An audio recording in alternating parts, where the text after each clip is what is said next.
Hello gang, Tony Torres here with Defense Lab Tactical and Edge Protection Systems.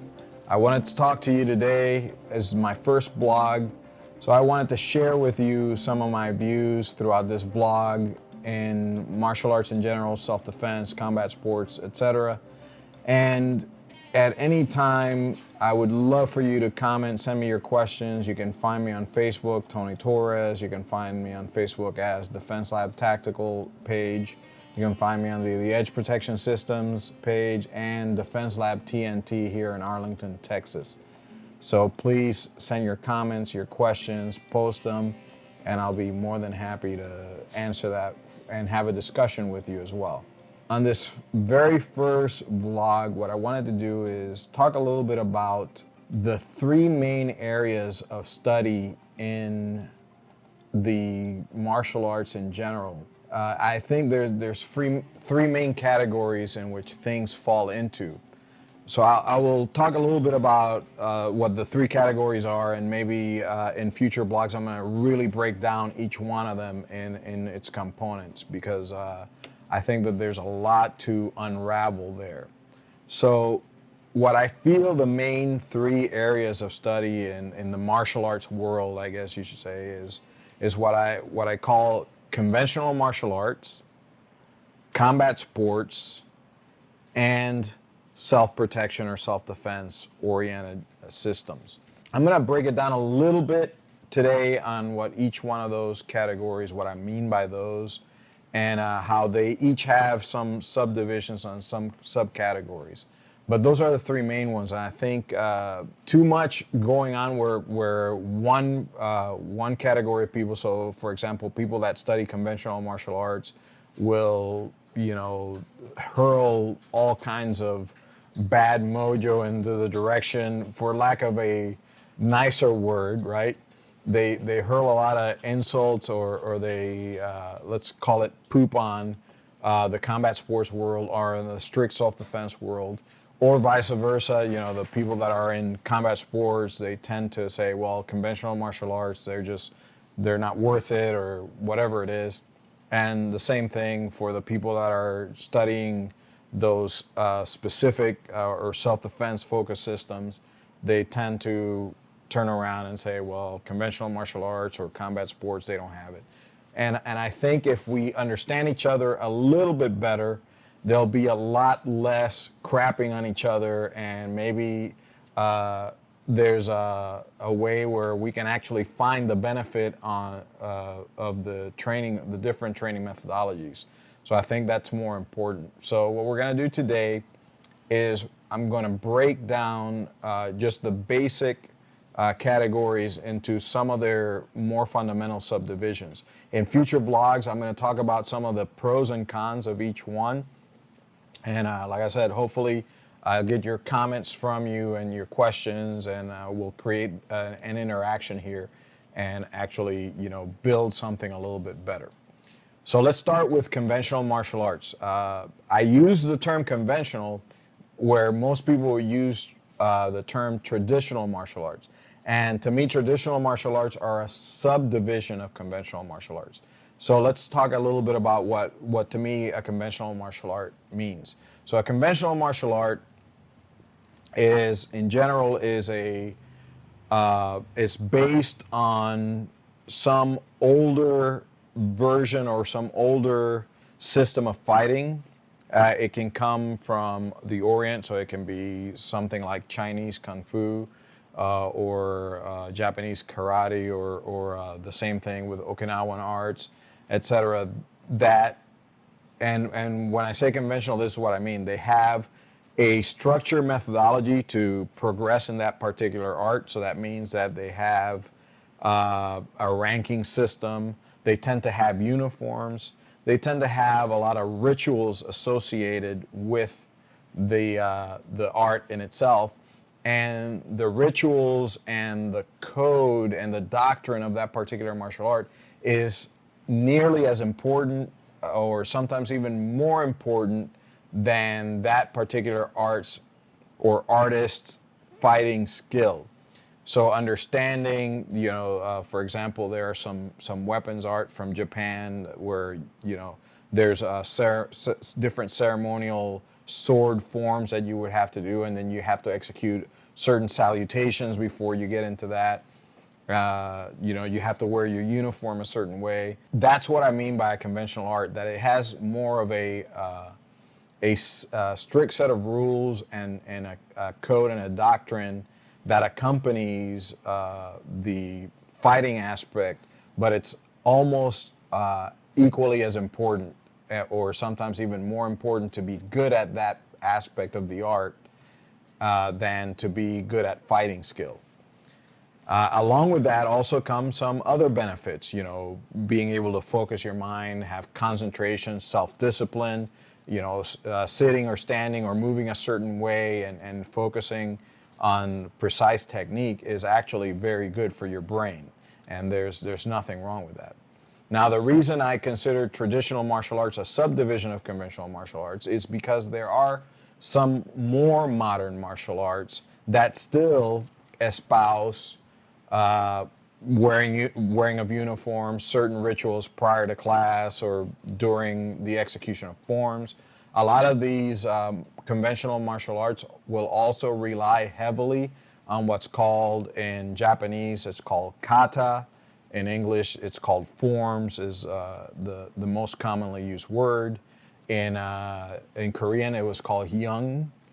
And it's basically a set of prearranged moves, not quite shadow fighting, but it's a set of prearranged moves that are most of the time executed by yourself. A lot of these conventional arts do rely on that. Traditional martial arts, to me, is what I would call things that typically come from the Asian continent, and that it's typically older than several hundred years. So when we're talking about some of the styles of Chinese Kung Fu or Chinese martial arts, and then some of the Japanese styles, what they used to call Koryu, which is the old school, literally, quite literally it means old school or ancient school.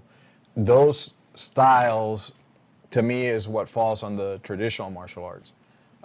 Some of the more modern martial arts come from maybe a few decades ago or several decades ago. I would consider, for example, American Kempo, what Ed Parker developed. That's a more modern conventional martial art as opposed to a traditional conventional martial art. Ed Parker developed his system, although he learned it in the 40s or the 50s from his instructor. It started taking its shape and his originality around the 50s and 60s. And that, to me, falls in the category of a more modern martial art. But it's still conventional, as in they do have certain rituals, certain uniforms. They do rely on kata. The emphasis is less on fighting skill than it is on the rituals, the traditions, and the execution of particular tactics or techniques. So moving on, let's get in a little bit into, and again, please do not take this as derogatory. I actually consider myself very fortunate that I have trained in conventional martial arts, and I still find some of those benefits have helped me throughout my entire life. So, don't take this, me moving on, and anything I said in any way to be something negative about conventional martial arts. Conventional martial arts do have their place and their use, and they did have their place and their use in my particular life. So hopefully they will benefit whoever's participating on them right now. Combat sports. So combat sports, to me, are basically, some of them are, they can be based on martial arts, and sometimes you would say that they're based on the most ancient of martial arts, as in pugilism or boxing. Combat sports, examples, you have boxing, Thai boxing, kickboxing, you have judo, you have sport taekwondo. As a matter of fact, you will notice that some of the combat sports are the competitive side of some of the more conventional martial arts have evolved into combat sports. So what Jiu-jitsu used to be an old martial art that was used in the battlefield, etc. And then when they decided to use it more in what's called randori and free fighting in a way that you could practice freely with less risk of injury, then the combat sport of judo started developing from there.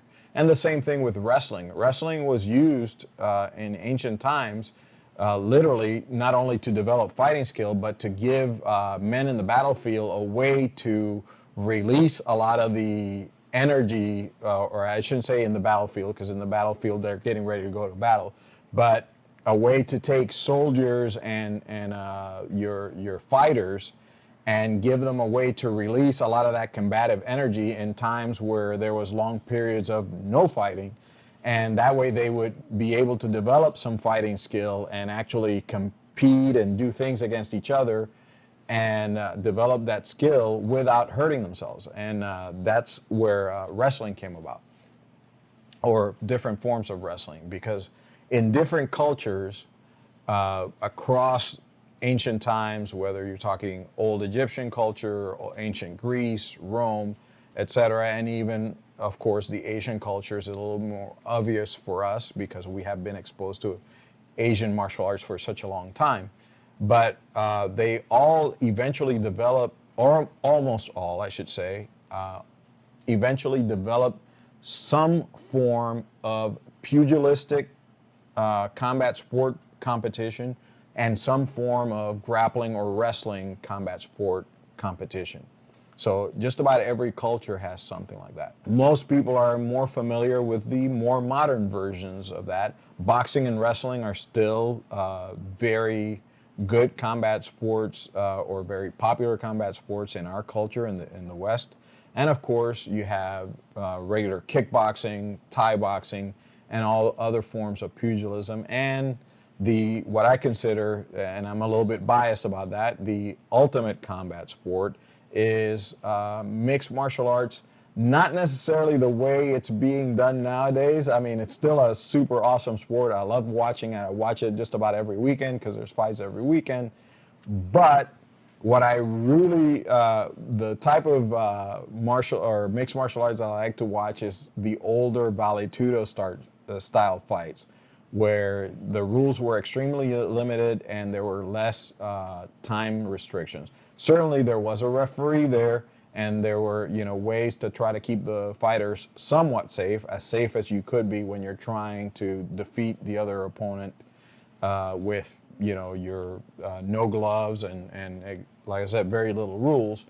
But at least that's the closest there is out there. If you want to watch what I would consider the epitome of fighting skill, you want to watch some of those older Vale Tudo fights where it was important to be able to strike, it was important to be able to clinch and strike during your clinching, it was important to be able to take somebody to the ground, it was important to be able to hit while you were on the ground, if it was important to be able to choke or submit somebody while you were on the ground, and it was also important to defend yourself from all those things.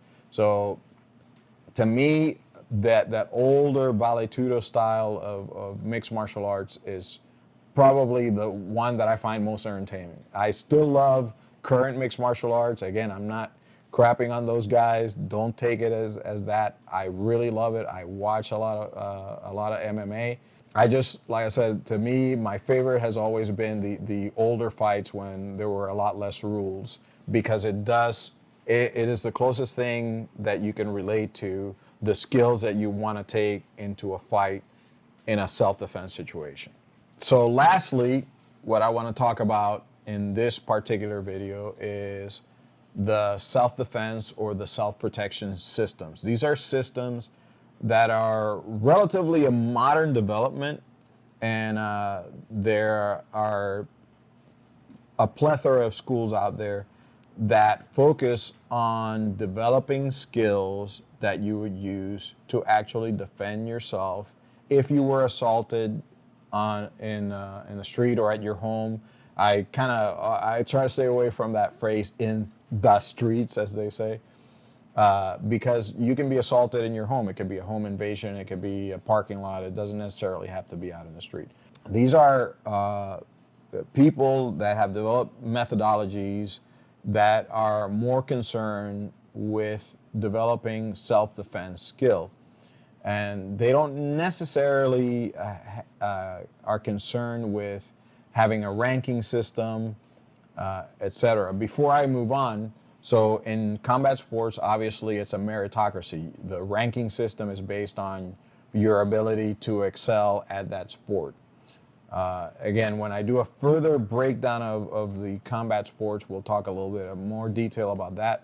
But again, I was trying to be as general as possible this time. So in self-defense focused systems, a lot of the time, an emphasis on being able to provide people that don't have perhaps not the time to develop, to get involved into a full martial art or combat sport, or people that need to develop skill rather quickly.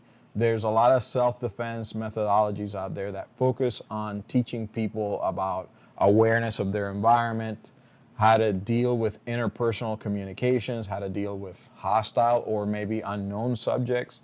And that's a very important thing that some of the conventional martial arts and some of the combat sports might be missing in their training methodologies.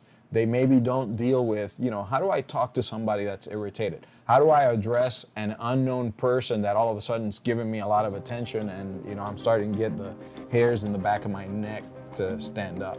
So we have to be able to train that in usually a self-defense focused system. Most of the time will spend a lot of time speaking on those subjects. So that's very important. And also a self-defense focused system most of the time will focus on developing tactics when it comes down to the nitty-gritty that are easy for people to pick up, easy for people to practice, and they tend to be more effective across the board. We'll pick on the pros and cons on each of these categories in a future blog. I really want to get into and flesh these things out, because that was just as much as we spent this time discussing, or I should say me lecturing you a little bit about what these methodologies are. What I feel is that each one of these categories deserves a little bit more fleshing out, and we can expose a little bit of the pros and the cons in each one of those categories. So I appreciate you guys paying attention and watching this video. Again, you can find me as Tony Torres on Facebook. You can find me on the Defense Lab Tactical page. You can find me on the Defense Lab TNT page here for Arlington, Texas, or here in the United States. And you can also find me on the Edge Protection Systems page on Facebook. The website is upcoming. Please send me your questions, comments, concerns. Let's get this discussion going. Let's learn more about each other and from each other, rather than spend time crapping on each other like a lot of people do out there. All right, I look forward to seeing you soon. Bye.